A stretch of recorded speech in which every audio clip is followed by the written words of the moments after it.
Well, happy Monday, everyone, and welcome to 10 with Tom. Now, last week I forgot that it was Monday, and I came in about 4 minutes short of our usual 10 minutes on 10 with Tom. And since we're all so busy with our last minute Christmas preparations, we may come up a little bit short today as well. Just consider that extra minute or two a little gift from me as you continue with your Christmas preparations.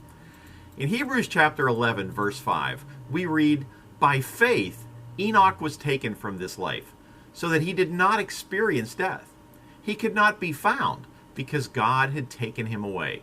For before he was taken, he was commended as one who pleased God." Good morning, and welcome to the Christmas week edition of 10 with Tom. When you grow up with rejection, it can manifest itself in a need to isolate and withdraw, or possibly in a drive to constantly prove yourself to other people.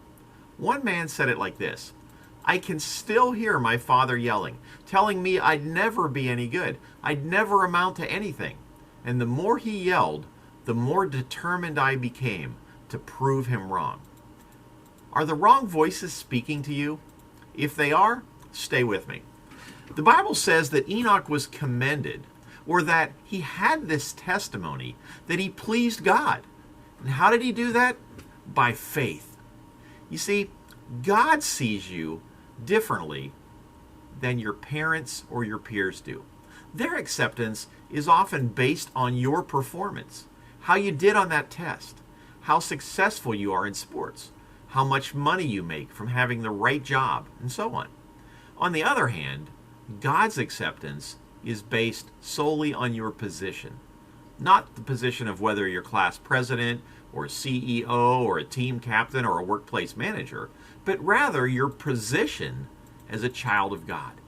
In 2 Corinthians chapter 5, verse 21, Paul writes that God made him who had no sin to be sin for us, so that in him we might become the righteousness of God.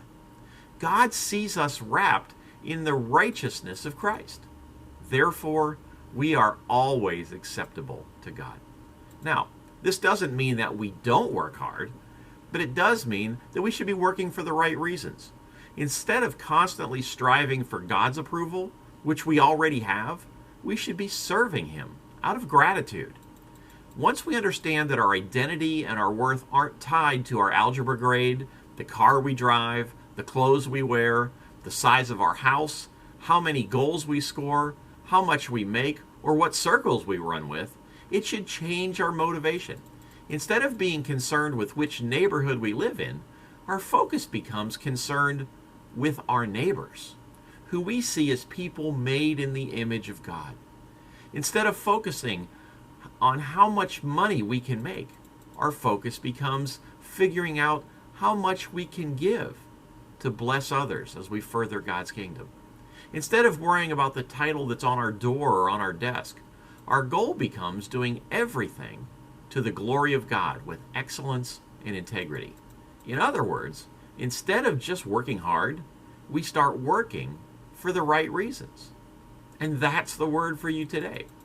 Now, I want to take a moment to say thank you to all of you who have blessed me and my wife and our ministry to teens over the years. What a blessing you are. As a student, I remember singing that my God shall supply all my needs according to his riches and glory. And that has been the story of my life. And so often, God has used you and others like you on the supply line. Thank you all for your faithful generosity. And many years ago, I had the opportunity to fill in for Santa Claus at the Richland Mall in Johnstown, Pennsylvania. It was a fun, memorable, and at times terrorizing experience. But one of the memories that always comes back at Christmas was of a little boy who waited in line with his mother to see Santa. When his turn finally came, the boy came sprinting toward me, and he leaped into my arms. As he began to compose himself for his big moment with Santa, I asked him, "What would you like for Christmas?" There was silence. Slowly, his mouth opened, but no words came out. His eyes widened, and suddenly tears began slowly running down his cheeks. His whole body began to quiver. And finally, he blurted out sadly, "I forgot!" As I get older, my Christmas list gets smaller and smaller with each passing year. But I do know what I want for Christmas. My wish each Christmas is that all of you fall deeper in love with the baby born in the manger over 2,000 years ago, the one who grew into the man who became sin for us on the cross and gave his life that we might become the righteousness of God. Anything else that I get is just an unexpected blessing. Now, just a reminder to everyone that there are some schedule changes at the Village Church this Christmas season. Friday night, we will have 2 Christmas Eve services, one at 5 and one at 7. And this Sunday, December 26th, there will be only one service at 10 a.m. There will not be Sunday school for adults or for youth, but there will be Sunday school and nursery for children. Also this week, our youth Christmas party is tomorrow night from 9 until midnight. Bring a wrapped gift appropriate for anyone and be prepared for some Christmas fun. There is a limit of $15 on the gift. And also note that there will be no youth group on Wednesdays until January the 5th and on Sundays until January 2nd.